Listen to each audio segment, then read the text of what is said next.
selection of the auditor for the performance audit for the bond that we currently are administering within the district.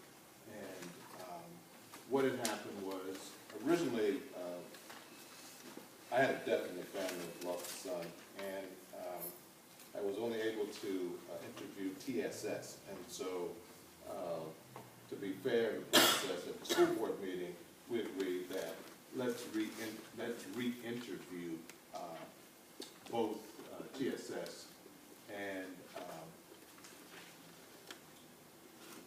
Veranek, Tri, and DEC. And the RFP went out according to everything procedurally that was mischaracterized and alleged in terms of the public declaration are inadequate and incorrect.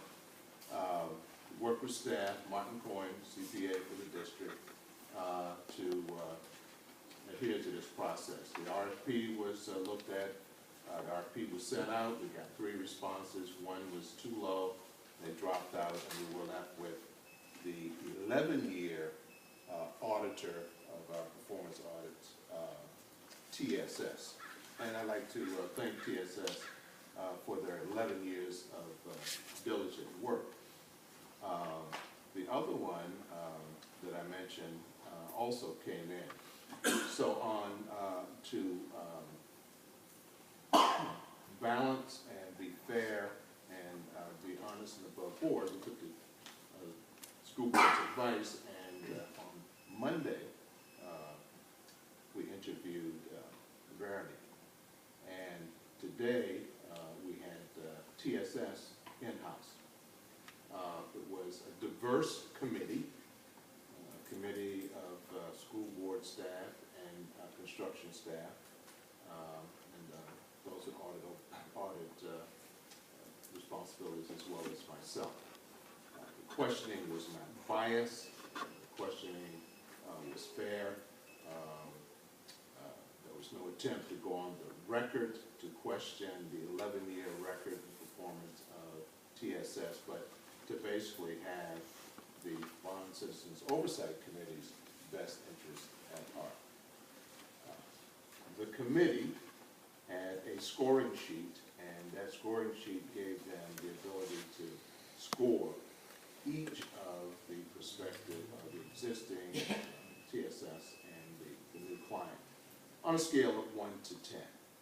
And the questions were fair, and the observations were fair, and each one of us had 1 vote.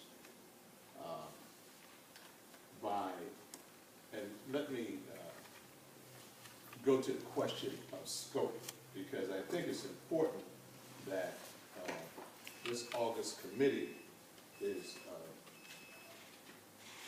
acknowledged of the fact of what is looked into. Besides ensuring that the district uses bond proceeds in conformance with the provision of the bond language, the scope of the examination includes a review of design and construction schedules, cost budgets, change orders, and claim avoidance procedures, compliance with state law, funding formulas, district policies, and guidelines for facilities and procurement, and the effectiveness of communication channels among stakeholders, and that would be citizens at large, the community, the board, the families, that make up this West Contra School District, and other facility-related issues. So there was no sliding off and deviation in terms of what the scope.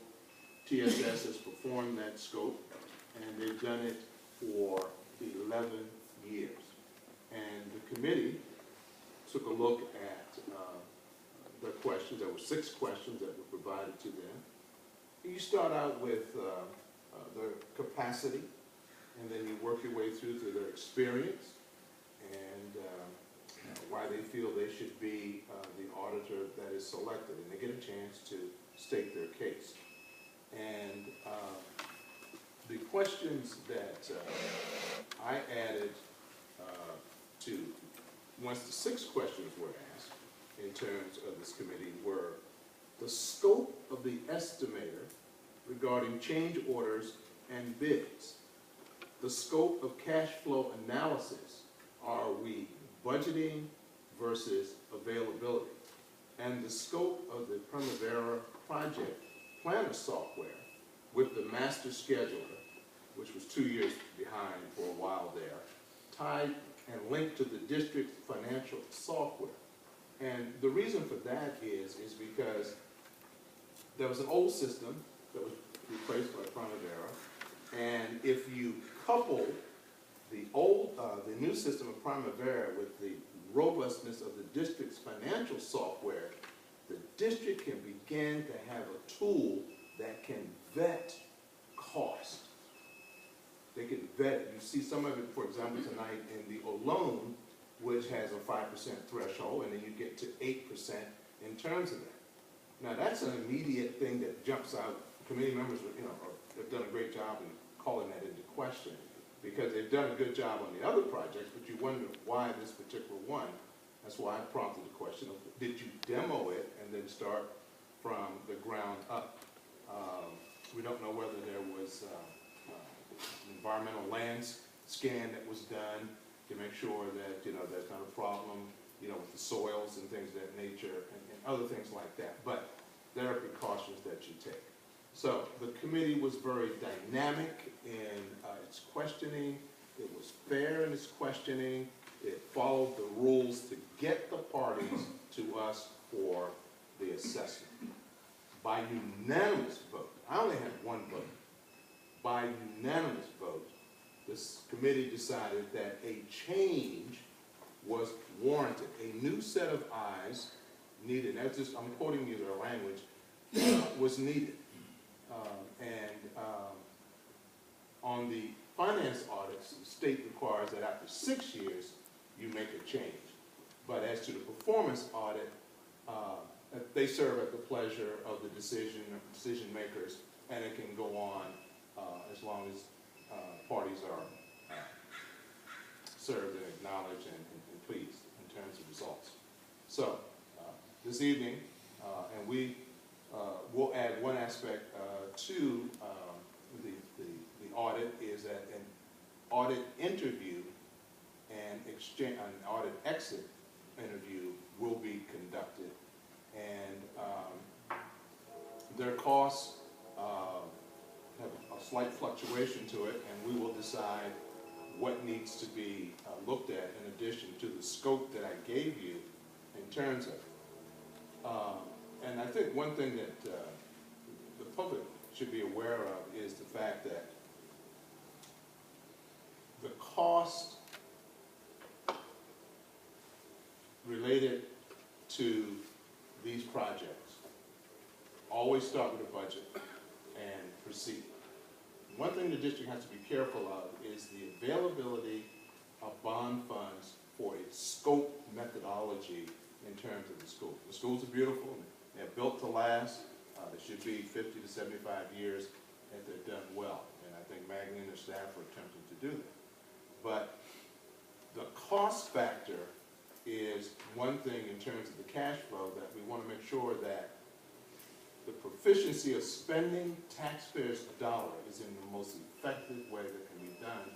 And we feel that the new auditor is going to be able to help give that district that tool to basically rein in costs, make sure costs are maintained. And we have another factor, too, that is also significant in terms of this whole process of selecting an auditor. Here's what's important. On August 12th, Governor Brown signed Senate Bill 581, effective January 2014, relating to school bonds and accountability.